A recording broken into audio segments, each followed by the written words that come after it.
5번째 영상입니다. 이 영상에서는 고구려의 성장과 영토 확장 과정에 대해서 살펴보도록 하겠습니다. 고구려는 처음 졸본의 오녀산성에서 시작하였습니다. 졸본의 오녀산성에서 시작한 고구려는 첫 번째로 국내성으로 도읍을 옮기면서 활발한 정복 활동을 전개합니다. 고조선이 멸망한 후 설치된 중국의 군현에 맞서며 성장하였고요. 이러한 영토 확장 활동은 태조왕 때 절정에 달아서 옥저를 정복하는 결과로 이어지기도 합니다. 고구려는 특히 중국의 4구년 중 현도군을 공격하여 일찍부터 요동 진출을 시도하는 모습을 보이기도 합니다. 이러한 영토 확장 과정에서 고구려의 왕권이 성장하였고요. 이러한 과정 속에서 계로부 고씨가 왕위를 세습하는 등의 모습을 보이기도 합니다.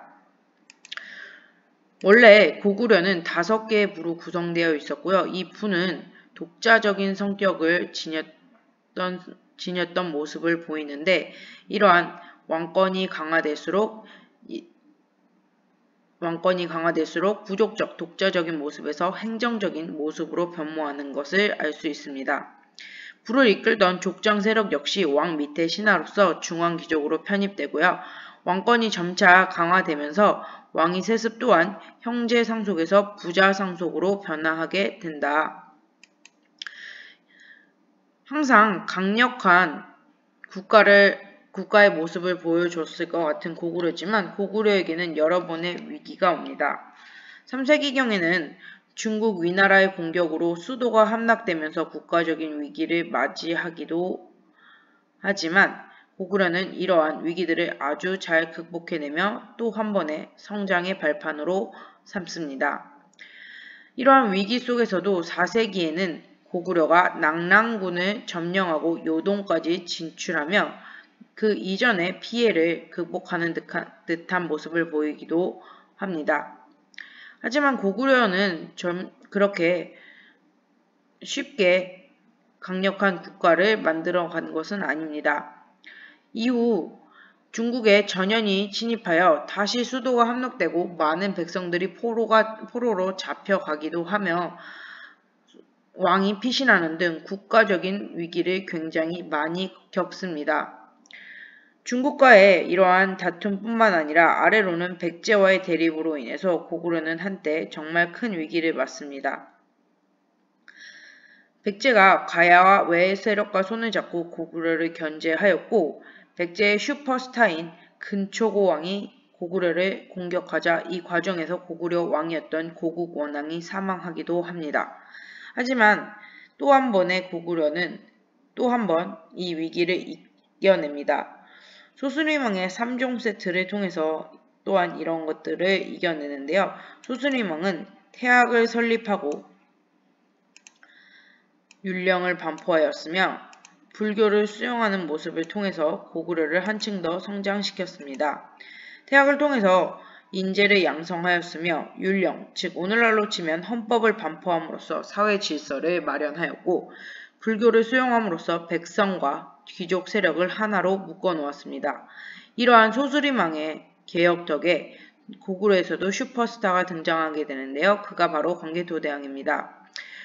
광개토대왕은 이전에 고국 원왕의 원수를 갚기 위해 백제를 공격하여 한강 이북을 점령하였으며 이후 백제의 계로왕을 목을 쳐내기도 합니다. 한편 광개토대왕은 백제와 연합한 외의 세력이 신라를 침입하자 왜군을 격파하고 신라에 대한 영향력을 강화하는 모습을 보이고요. 왜군이 가야로 도망가자 고구려는 가야로 쳐들어가 큰 타격을 입히는 모습을 보이기도 합니다. 자, 이 과정에서 가야의 주도 세력이 바뀌는데요. 기존의 가야에서는 금관가야가 대장이었다면 이 시기 이후로는 고구려의 공격 이후로는 대가야로 가야의 주도 세력이 변화하기도 합니다.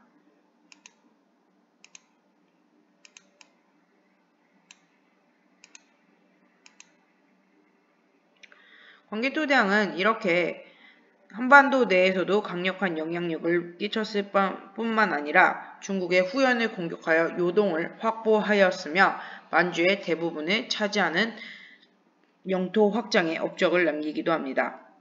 이러한 광개토대왕은요, 연호를 사용하면서 중국과 대등한 국가라는 자신감을 표현하기도 하고요. 다양한 외교 정책과 중국의 분열 상태를 이용해서 중국과 대등한 위치에서 독자적인 세력권을 유지하기도 합니다. 광개토대왕과 관련된 유물은 오늘날에도 잘 남아있는데요. 이렇게 신라의 무덤이었던 호우청에서 광개토대왕의 명칭이 쓰여져 있는 그릇이 발견되기도 하였다. 또한 광개토대왕의 이러한 업적은 광개토대왕비에 남겨져 있어서 우리가 광개토대왕의 업적을 오늘날 이렇게 잘 알 수 있게 되었습니다.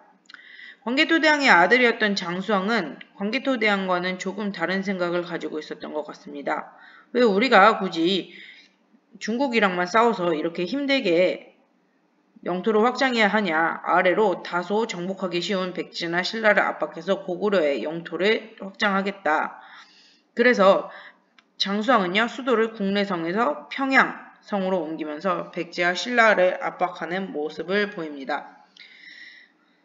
백제와 신라는 고구려의 남진 정책의 위협을 느끼고 나제 동맹을 체결하는 모습을 보이기도 하는데요.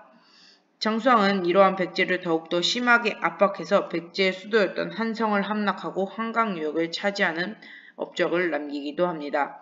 이러한 장수왕의 정책들은 중원고구려비, 즉 충주에 있어서 충주고구려비라 불리는 비석을 통해서 확인할 수 있고요. 장수왕 또한 이러한 자신감을 바탕으로 자신이 다른 왕들보다 높다는 태양의 치용어를 사용하였으며 고구려 스스로도 세계의 중심이라고 생각하는 고구려인들의 새로운 천하관을 천명하기도 하였다. 자, 여기 이 영상에서는요, 고구려의 성장과 영토 확장 과정에 대해서 다뤄보았습니다.